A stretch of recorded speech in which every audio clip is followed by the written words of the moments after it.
নমস্কার, আমি স্বর্ণকমলিকা চক্রবর্তী। আজকে আমি গল্প পড়ব না, আমার লেখা। আমি একটা ভ্রমণ কাহিনী লিখেছি, এটাই পড়ব। গোয়া নামটা শুনলেই মনটা কেমন যেন আনচান করে ওঠে। আবার মনে হয় গিয়ে কেমন লাগবে, ভালো লাগবে তো। অনেক চিন্তা ভাবনা করে আমি, আমার দিদি ও জামাইবাবু তিনজন মিলে গোয়া যাব ঠিক করলাম।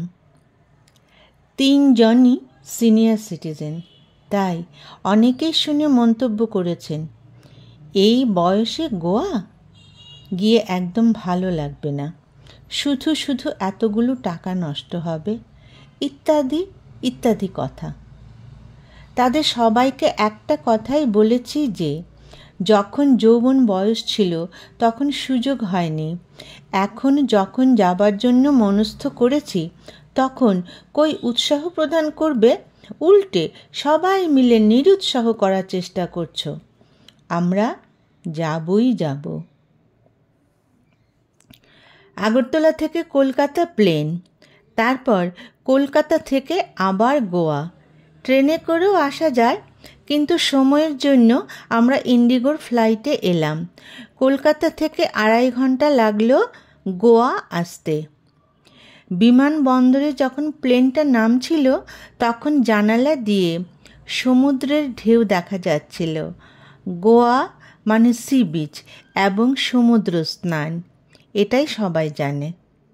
যাই হোক, প্লেন থেকে নেমে কনভেয়ার বেল্টের সামনে যাওয়া পর্যন্ত কার্পেটে ঢাকা। এমন প্যাসেজ আমি আর দেখিনি। মানে গোয়াতে এই সমস্ত প্যাসেজটাই কার্পেটে ঢাকা দেওয়া। বেশ ভালোই লাগছিল আমাদের হাঁটতে। এখানে মানে প্লেনের সবাই মোটামুটি বেড়াতেই এসেছে। লাগেজ নিয়ে ট্যাক্সি করে যাচ্ছি। সবই আমাদের কাছে নতুন এবং সুন্দর। রাস্তাঘাট মোটামুটি পরিষ্কার, এমনিতে কোনো হাই রাইজ বিল্ডিং চোখে পড়ল না।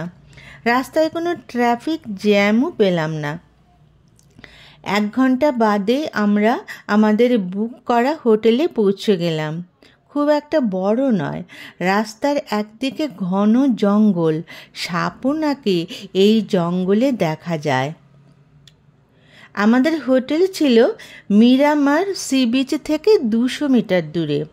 সূর্য এখানে অনেক দেরিতে অস্ত যায়, তাই আমরা ফ্রেশ হয়ে মিরামার সি বিচে চলে এলাম। সামনে আরব সাগর, পশ্চিম আকাশে সূর্য, সামনে জাহাজ। বিচের অনেকটা জায়গা হাঁটার জন্য পাকা করে দেওয়া হয়েছে। গোয়া এসেছে আর বিদেশি দেখব না, সেটা কি হতে পারে? প্রচুর বিদেশি এখানে হাঁটছে, আমরা হাঁটছি না, দাঁড়িয়ে সমুদ্রের ঢেউ দেখছি। কথা বলতেও যেন মন চাইছে না, এত সুন্দর দৃশ্য।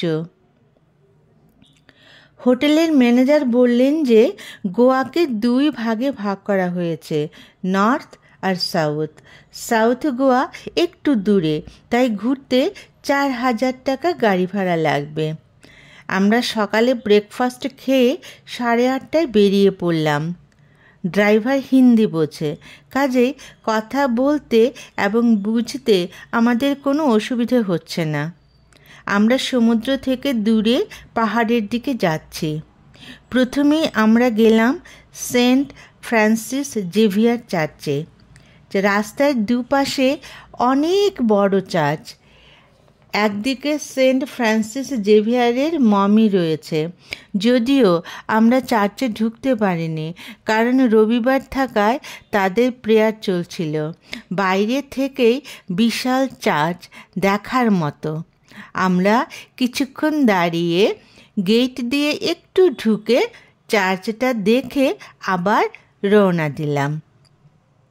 ড্রাইভার দাদা বলল যে লতা মঙ্গেশকর এই গ্রামে জন্মেছিলেন, তাই এই গ্রামকে মঙ্গেশ গ্রাম বলা হয়। লতাজির বাবা যে মন্দিরে বাঁশি বাজাতেন সেখানে বিরাট মঙ্গেশ মন্দির রয়েছে। বড় রাস্তা থেকে অনেকটা হেঁটে এই মন্দিরে যেতে হয়। পথে পুজোর জন্য ফুলের ডালা নিয়ে মহিলারা বসে আছে। আমি আর দিদি 20 টাকা দিয়ে ডালা কিনে মন্দিরে ঢুকলাম। মন্দিরে মোবাইল নিয়ে যাওয়া যায় না, তাই ভিতরের কোনো ছবি তোলা যায়নি। রূপোর দরজা, রূপোর মূর্তি, অপূর্ব সুন্দর সব মূর্তি। পুরোহিতকে ফুলের ডালা দিলাম, তিনি সামনে এক স্থানে রেখে দিলেন। মুখে কিছু বললেন না। এখানে টাকা দিলে সামনে বসিয়ে পুজোর ব্যবস্থা রয়েছে। কয়েকজন বসে পুজো দিচ্ছিল। আমরা নমস্কার করে বেরিয়ে এলাম। কেমন যেন একটা অনুভূতি কাজ করছিল। অবশ্য সেই পুরনো মন্দিরটা এখন নেই। এখন পুরনো মন্দির ভেঙে নতুন মন্দির তৈরি হয়েছে। এই গ্রামেই লতা মঙ্গেশকরজির জন্ম হয়েছিল। ভাবতেই কেমন যেন লাগছিল। গোয়াতে এত সুন্দর সুন্দর মন্দির রয়েছে, না গেলে সত্যিই জানতে পারতাম না। অধিকাংশ লোক গোয়াতে যায় সমুদ্রে স্নান করতে। এখানে অনেক ক্যাসিনোও রয়েছে। আমরা আজ সমুদ্র থেকে দূরে সাউথ গোয়া দেখতে বেরিয়েছি। মঙ্গেশ মন্দির থেকে একটু দূরেই রয়েছে শ্রী তিরুপতি বালাজি পদ্মাবতী মন্দির। এত বড় মন্দির, কিন্তু কোনো পর্যটক নেই। স্থানীয় কয়েকজন পুজো দিতে এসেছেন। মন্দিরের বাইরে কিছু স্থানীয় মহিলা ফুল নারকেল নিয়ে বসে আছে, কিন্তু কেনার লোক নেই। আমার দিদি তাদের কাছ থেকে 150 টাকার ফুল নারকেল কিনল। ওরা বেশ খুশি হলো। এখানে 3টি আলাদা মন্দিরে ঠাকুর ভেঙ্কটেশ্বরা, গণেশ ও পদ্মাবতীর পুজো হয়। খুবই সুন্দর মন্দিরটা। এই মন্দিরে পুজো দিয়ে আমরা গেলাম একটি মোমের মিউজিয়ামে। প্রতিজন টিকিট 100 টাকা। ভেতরে একজন গাইড রয়েছেন, তিনি হিন্দিতে সব মূর্তির পরিচয় দিয়ে দিচ্ছিলেন। রবীন্দ্রনাথ ঠাকুর, রাধা কৃষ্ণ, অমিতাভ বচ্চন, অনেকের মূর্তি এখানে রয়েছে। যিনি বানিয়েছেন তিনি এখনও বেঁচে আছেন। আমাদের তরফ থেকে ওনাকে অসংখ্য ধন্যবাদ পাঠালাম। অনেক মূর্তি তিনি তৈরি করেছেন। সবগুলি মূর্তি দেখার মতো, এত সুন্দর। ড্রাইভারটা গল্প করতে করতে আমাদের নিয়ে এলো স্পাইস প্ল্যান্টেশনে। এখানে ঢুকতে জন প্রতি 500 টাকা লাগে। টিকিট কেটে ঢোকার সময় গাঁদা ফুলের পাপড়ি দিয়ে আমাদের সম্মান জানানো হলো। তারপর আমাদের তাদের বাগানের হার্বাল চা পাতা দিয়ে লিকার চা খাওয়ালো। চাটা বেশ সুস্বাদু ছিল। ওরা এখানে 500 টাকার মধ্যে লাঞ্চও খাওয়ায়। লাঞ্চে ভেজ এবং নন ভেজ দুটোই রয়েছে। তাদের থেকে গাইড দিল বাগানের কিছু খুব দামি গাছ দেখানোর জন্য। পুরো বাগান দেখা আমাদের পক্ষে সম্ভবপর নয়, এটা তারাও জানে। তাই ভ্যানিলা যে গাছ থেকে তৈরি হয় সেই গাছসহ বেশ কিছু দামি দামি গাছ আমাদেরকে ঘুরিয়ে ঘুরিয়ে দেখালো। এমন গাছ আমরা কোনোদিন দেখিনি। এত সুন্দর, এত ভালো লাগছিল। কাজু বাদাম থেকে একটা ওয়াইন তৈরি করা হয়, যার নাম হচ্ছে ফেনি। সেটা কিভাবে এখানে তৈরি হয় তার পদ্ধতিও ওরা দেখালো। যারা ফেনি খেতে চায় তারা অনেক সস্তায় এখানে ফেনি পেয়ে যাবে বলল। তাছাড়া এখানে অনেক হার্বাল ওষুধও কিনতে পাওয়া যায়, তবে দামটা একটু বেশি। ঘুরতে ঘুরতে আমাদের খিদেও পেয়ে গিয়েছিল, তাই বুফে সিস্টেমে ননভেজ লাঞ্চ করে নিলাম। এবার আমরা যাব শান্তা দুর্গা মন্দির। মন্দিরটা একটু পাহাড়ের উঁচুতে, বিশাল মন্দির, লোক নেই বললেই চলে। ঢুকতে বাঁদিকে বিশাল বড় পুকুর, কিন্তু তালা দেওয়া। মন্দির দেখে, মূর্তি দেখে আমরা অভিভূত। বিশাল এক ঝাড়বাতি, এত বড় ঝাড়বাতি আমি কোনো মন্দিরে দেখিনি। চুপ করে দাঁড়িয়ে দাঁড়িয়ে আমরা ঠাকুর দেখলাম। আরও দেখার ইচ্ছে ছিল, কিন্তু দেরি হয়ে যাচ্ছে, তাই আমরা বেরিয়ে পড়লাম।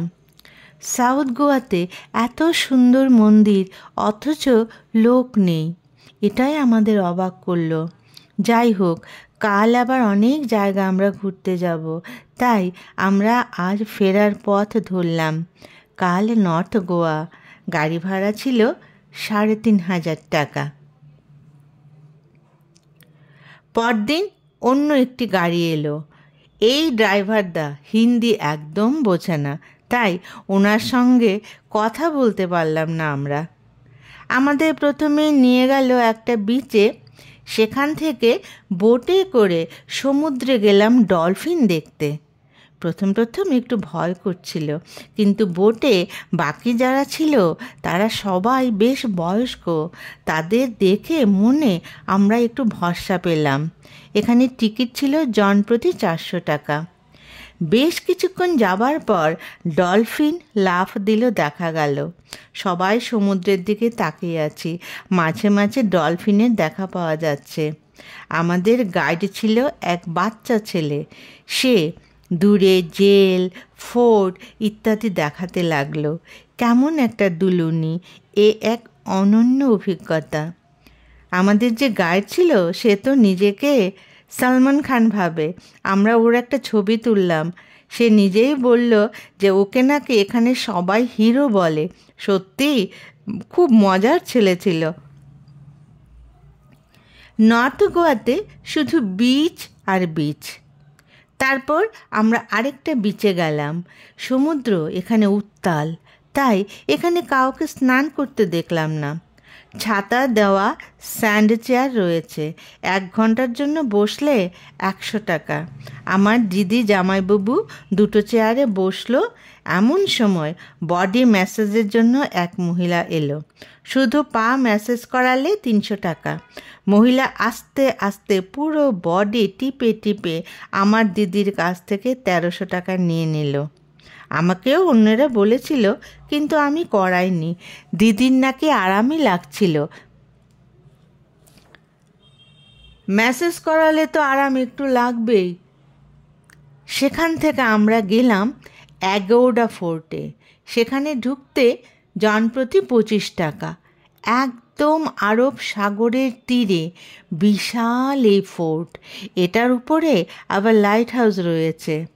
একদম ভিতরে দেখা যায় না, কারণ তালা দেওয়া। বাইরে থেকে আমরা পুরোটা ঘুরে ঘুরে দেখলাম। আরব সাগর অবধি সিঁড়িও ছিল এককালে, এখন সেগুলো নষ্ট হয়ে গেছে। ঘুরতে ঘুরতে খিদে পাওয়াটা স্বাভাবিক। বেশ বড় একটা রেস্টুরেন্ট, যার নাম ফিশ ডেক, সেটাতে আমরা ঢুকলাম। এত বড় রেস্টুরেন্ট, সামনে বিশাল বড় বড় মাছ, কাঁকড়া ইত্যাদি ছবি রয়েছে। কাঁকড়া দেখে আমাদের লোভ হলো, সামুদ্রিক কাঁকড়া খেতেই হবে। তো আমরা কি করলাম, সামুদ্রিক কাঁকড়া অর্ডার করলাম। এত শক্ত যে ভাঙতেই পারছিলাম না, কিন্তু এমন স্বাদের কাঁকড়া আমরা এর আগে আর খাইনি। আমাদের এখানেও কাঁকড়া পাওয়া যায়, কিন্তু সেগুলো ছোট ছোট, এগুলো সামুদ্রিক অনেক বড়। আর বাকি সব খাবার ছিল মোটামুটি, ভালোই লেগেছে আমাদের। আমরা গোয়াতে গিয়েছি, কিন্তু আমরা গোয়াতে স্নান করিনি। আমরা আসলে ঘুরতে গিয়েছিলাম। সবাই বাঘা বিচে স্নান করছে দেখলাম। প্রচুর বিদেশি এখানেও রয়েছে। এখানেই সবচেয়ে ভিড় দেখলাম। কত লোক যে ম্যাসেজ করাচ্ছে, স্নান করছে, রয়েছে অনেক অনেক দোকান। এক সময়ের বিখ্যাত সিনেমা এক দুজেকে লিয়ে, এর শুটিং হয়েছিল গোয়ার ডোনা পাওলা সি বিচে। বিশাল বড় বিচ। যে ঘরটাতে শুটিং হয়েছিল সে ঘরটা বিচ থেকে সুন্দর দেখা যায়। ডোনা পাওলা যেখান থেকে ঝাঁপ দিয়েছিল সেখানে তাদের মূর্তি বসানো রয়েছে। একটা বিরাট পাথর সিঁড়ি করে দেওয়া হয়েছে। সিঁড়ি দিয়ে উপরে উঠলে আরব সাগরটা এত সুন্দর লাগে যে সেটা নিজের চোখে না দেখলে বোঝা যাবে না। অনেক দূরে জাহাজও দেখা যাচ্ছিল। আমার কাছে এতগুলো বিচের মধ্যে ডোনা পাওলা সি বিচটা সবচেয়ে ভালো লেগেছে। বিশাল বড় সি বিচ, এত সুন্দর, আসতে ইচ্ছে করছিল না, মনে হচ্ছিল দাঁড়িয়েই থাকি। পরদিন আমরা চলে আসব। সন্ধ্যের সময় হোটেলে ফিরে ফ্রেশ হয়ে আবার মিরামার সি বিচে গেলাম। ক্যাসিনে যাওয়া, নাচানাচি করার জন্য খুব সুন্দর সুন্দর জাহাজ ঘোরাঘুরি করছে। হোটেলের মালিক বলেছিল আমাদের এই জাহাজগুলিতে যেতে। আমরা দূর থেকেই জাহাজগুলোর ঘোরাঘুরি দেখলাম। ভেতরে যাবার ইচ্ছে আমাদের হয়নি। হয়তো ওখানে যাস যারা নাকি একটু কম বয়স, আমাদের মতো বয়সের ওরা যায় কি না আমরা জানি না, কারণ আমরা যাইনি। গোয়া আমরা খুব সুন্দর ঘুরেছি। যারা বলবে গোয়া আমাদের জন্য নয়, তাদের বলবো আমরা আমাদের মতো দারুণ ঘুরেছি। কাজেই ঘোরাটা নির্ভর করে নিজেদের ইচ্ছের উপর। সিনিয়র সিটিজেন কিছু নেই গোয়াতে দেখার, এটা একদম ভুল কথা। যারা এখনও গোয়া যাননি তাদের বলবো ঘুরে আসুন। এখানে সব কিছু বেশ দাম, কিন্তু কাজু বাদাম খুব ভালো পাওয়া যায়। আসার সময় সবার জন্য উপহার হিসেবে কাজু বাদাম নিয়ে আসবেন। পরদিন গোয়াকে বিদায় জানিয়ে হোটেল ছাড়লাম আমরা। গোয়ার জন্য মনটা কেমন যেন হু হু করতে লাগলো। নমস্কার।